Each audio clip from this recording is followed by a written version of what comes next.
when I was going to the UN, I was an instructed ambassador, and it was in '93, and it was right at the end of the Gulf War. And the ceasefire for the Gulf War has been translated into a series of sanctions resolutions. And I was an instructed ambassador, and my instructions were to make sure the sanctions stayed on. So I said something terrible about Saddam Hussein every day, which he deserved. He'd invaded Kuwait.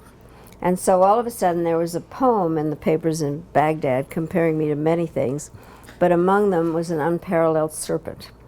So I had a snake pin, and I started wearing it whenever we talked about Iraq. And so you've seen how the ambassadors go out and talk to the press, and so the cameras pick it up, and the reporter says, "Why are you wearing that snake pin?" And I said, "Because Saddam Hussein compared me to an unparalleled serpent." And then I thought, well, this is fun. So I went out and I bought a lot of costume jewelry to depict whatever I thought we were going to do on any given day.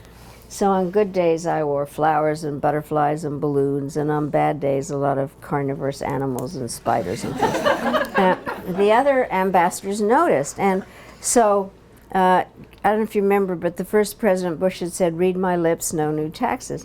So I said to them, "Read my pins," and that is how it all started. And so it did become kind of a game.